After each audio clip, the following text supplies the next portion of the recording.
the 300L, it's about time I lowered it. So I sent off for a lowering link off Fleabay.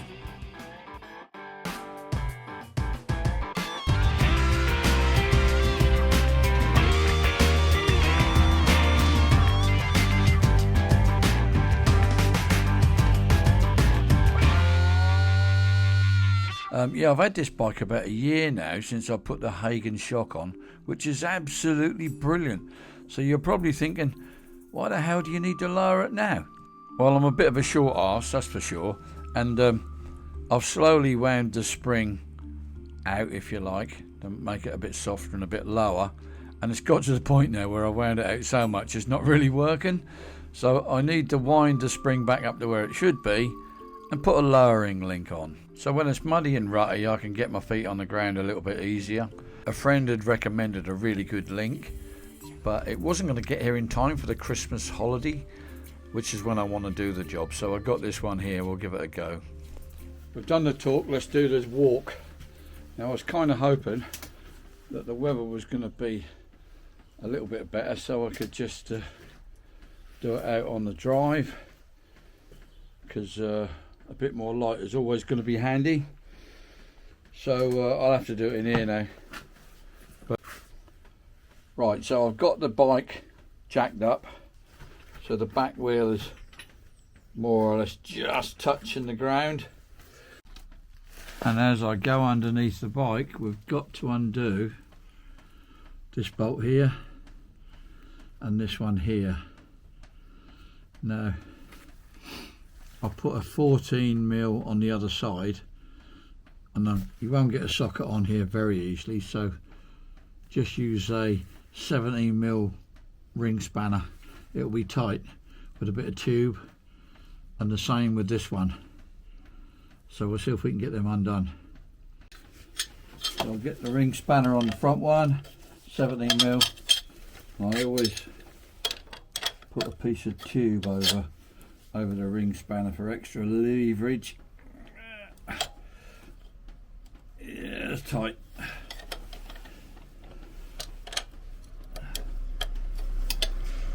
But that'll come loose. And the same with the back one.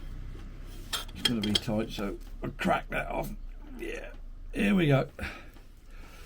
Once you've cracked it, it shouldn't be too bad. Get rid of the piece of pipe and just work the back one. You might even be able to get your hand underneath there to hold the spanner on the other side. Now we're going to wind that nut off.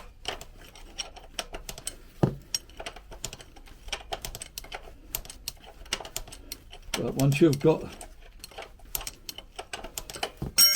the nut clear of the bolt, don't take it right off. Leave it on there just for a bit. We're going to do the rear one. So yeah, the tyre is helping me here. Look, it's stuck on the tyre.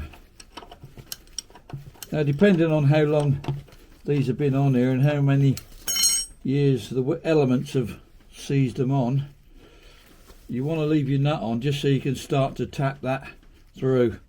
And then when you've tapped it through up to the nut, then you can use a punch of some kind. So while I've got the nut on there, I'll just give them, oh, they're going easy. Just give them a little tap while the nut's on there.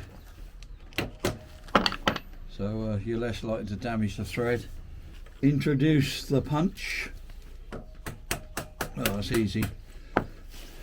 Shouldn't be too hard. Not with a 21 plate.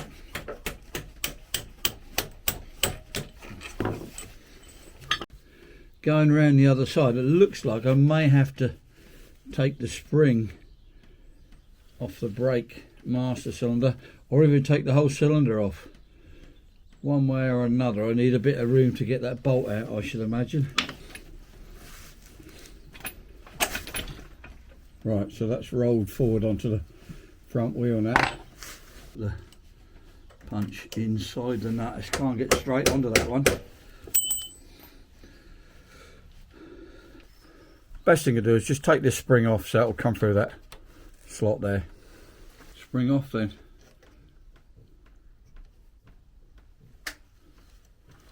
That should do it. There we go.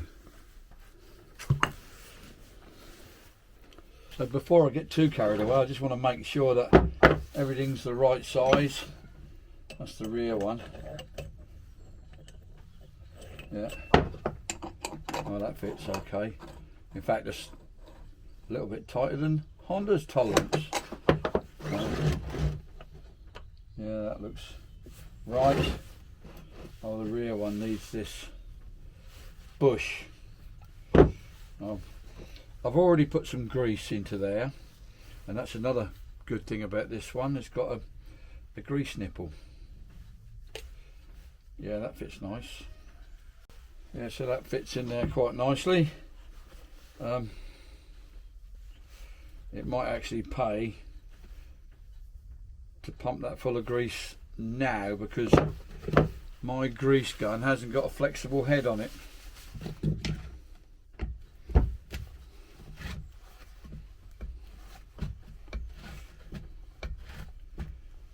Right, should be good to go.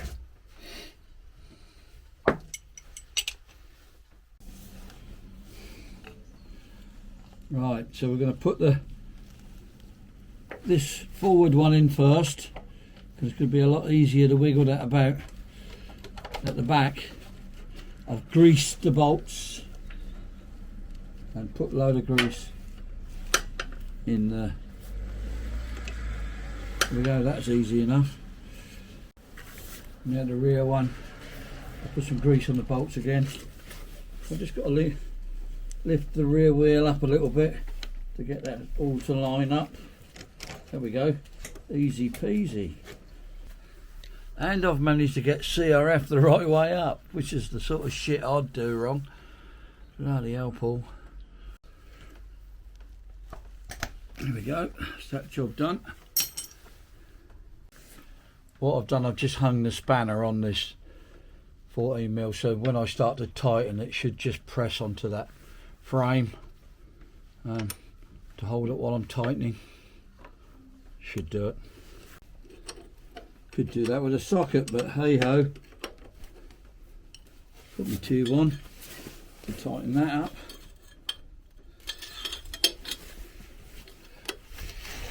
It wants to be tight, but not ringing tight. That should do it. Now this one had a washer on.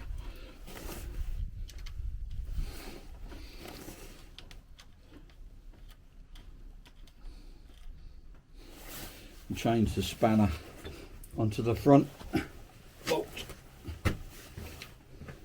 Yeah.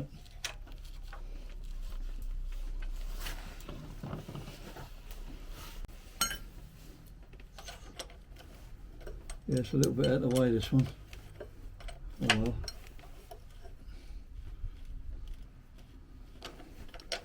Don't seem to be that long a job. Probably half an hour if you didn't have to keep putting the camera out. There we go.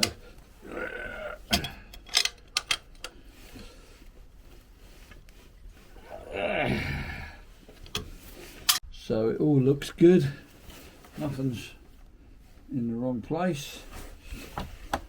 Bolts are tight.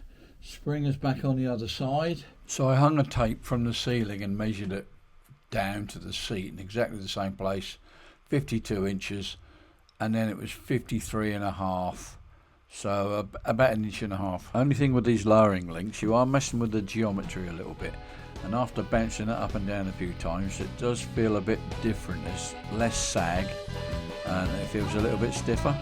So the only way to find out if it's an improvement is to get out and give it a go. So thanks for watching, and we'll see you soon.